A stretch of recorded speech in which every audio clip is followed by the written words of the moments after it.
ಒಂದು ಹಳ್ಳಿಯ ಅಂಚಿನಲ್ಲಿದ್ದ ಕಾಡಿನಲ್ಲಿ ಅರುಣ ಎಂಬ ಬಾಲಕನಿದ್ದ. ಅವನು ಯಾವಾಗಲೂ ಏನಾದರೂ ಹೊಸದನ್ನು ಕಟ್ಟುತ್ತಿರುತ್ತಿದ್ದ.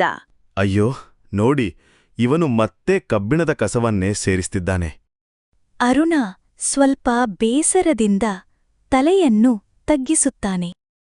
ಒಂದು ದಿನ ಕಾಡಿನಲ್ಲಿ ಅರುಣ ಮಳೆಯಲ್ಲಿ ನಡೆಯುತ್ತಿರುತ್ತಾನೆ. ಮಣ್ಣಿನೊಳಗೆ ಹೂತು ಹೋಗಿರುವ ಒಂದು ದೊಡ್ಡ ಲೋಹದ ಆಕೃತಿ ಕಾಣುತ್ತದೆ. ಇದು ಏನಪ್ಪ, ರೋಬೋಟ್ನಾ? ಅವನು ಅದನ್ನು ಸ್ಪರ್ಶಿಸಿ ನೋಡುತ್ತಾನೆ.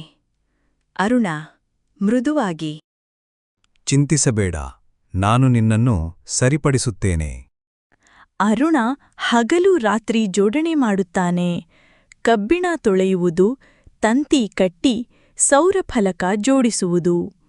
ಕೊನೆಗೆ ರೋಬೋಟ್ನ ಕಣ್ಣು ನೀಲಿ ಬೆಳಗುತ್ತವೆ. ಹಲೋ. ಅಯ್ಯೋ, ನೀನು ಬದುಕಿದ್ದೀಯಾ?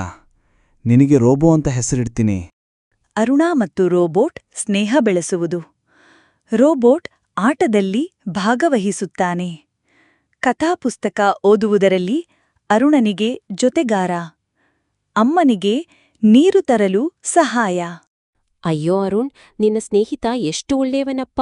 ರೋಬೋ ಬಾವಿ ಸರಿಪಡಿಸುತ್ತಾನೆ. ರೈತರಿಗೆ ಭಾರಿ ಬಂಡಿಗಳನ್ನು ಎತ್ತಿಕೊಡುತ್ತಾನೆ. ಹಳ್ಳಿಯವರು ಸಂತೋಷದಿಂದ ಈ ರೋಬೋ ನಮ್ಮ ಹಳ್ಳಿಯವನೇ ಎಂದು ಸ್ವೀಕೃತಿ ಮಾಡುತ್ತಾರೆ. ನಗರದ ಇಂಜಿನಿಯರ್ಗಳು ಬರುತ್ತಾರೆ. ಈ ರೋಬೋಟ್ ನಮ್ಮ ಸೇನೆಗೆ ಸೇರಿದ್ದ ಪ್ರಯೋಗ. ಇದನ್ನು ಹಿಂತಿರುಗಿಸಬೇಕು. ಅವನು ಯಂತ್ರವಲ್ಲ, ನನ್ನ ಸ್ನೇಹಿತ. ಸ್ನೇಹ ಎಂದರೆ ಸ್ವಾತಂತ್ರ್ಯ. ಅವರು ನನ್ನನ್ನು ತೆಗೆದುಕೊಂಡರೆ ನಾನು ಸ್ವತಂತ್ರವಲ್ಲ. ಅವನು ನಮ್ಮೊಂದಿಗೆ ಇರುತ್ತಾನೆ, ಶಸ್ತ್ರವಾಗಿ ಅಲ್ಲ, ಸ್ನೇಹಿತನಾಗಿ. ಹಳ್ಳಿಯ ಜನರು ಅರುಣನ ಬೆಂಬಲಕ್ಕೆ ನಿಂತು ಕೂಗುತ್ತಾರೆ, ರೋಬೋ ನಮ್ಮ ಹಳ್ಳಿಯ ಸ್ನೇಹಿತ. ಇಂಜಿನಿಯರ್ಗಳು ಶಾಂತವಾಗಿ ಹಿಂತಿರುಗುತ್ತಾರೆ. ಅರುಣ ಮತ್ತು ರೋಬೋ ಒಟ್ಟಿಗೆ ಕುಳಿತಿದ್ದಾರೆ.